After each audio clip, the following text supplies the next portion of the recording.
Sketch the output waveform as the capacitor C1 varies from very large values to very small values. This figure corresponds to a half-wave rectifier with a capacitive type of filter at the output to reduce the ripple content. This capacitor is called as the smoothing capacitor. If this capacitor is absent, then the output waveform would look like this. So it will charge till the peak point of the input voltage, and whenever the input starts falling, so the output also starts falling. So if you see, this would be the approximate graph.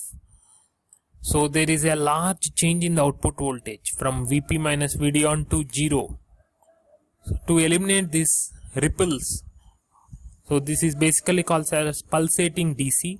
To eliminate these ripples, we use a capacitor. If we don't have this resistance RL, that is, load is not connected, we have only a capacitor, then the waveform would look like this. After the first quarter of the cycle, the capacitor would retain its charge, because at this point the diode will be off, open circuit, and there is no path for the capacitor to discharge. So the voltage across the capacitor will remain constant like this. This is an ideal scenario, but in coming to the practical scenario, there is a load and the load draws some current. So whenever there is a capacitor, the capacitor will try to discharge through the load. We cannot stop this discharge, but we can control this discharge rate, the speed at which it is discharging, by choosing C1 value. RL is the load resistance, which is not in our hands. It depends on the load we are going to connect, say your charger or your cell phone or anything. But C1 is a circuit design parameter and it is in our hands.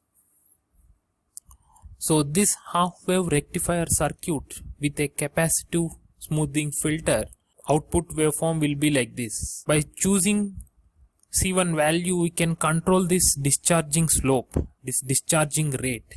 So from 0 to T1, this is the circuit where the diode is on, replaced by VD on or V gamma voltage source. So the capacitor will be charged till the peak value of the input signal. After T is equal to T1, say T equal to T1 plus, now the diode acts as off, open circuit. So only capacitor and load resistor will be there. So the capacitor tries to discharge through this resistance following this path.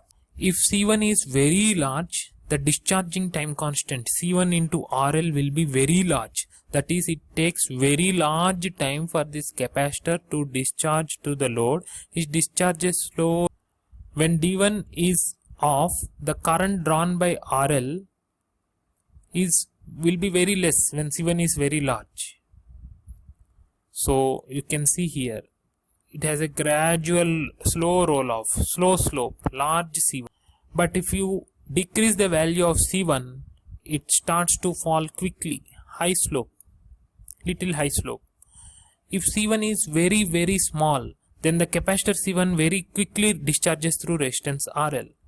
That is, you can see the slope here. For very small C1, discharging time constant C1 into RL is very less. So within no time, within very small time, the capacitor is discharged, and hence again you are getting huge ripples.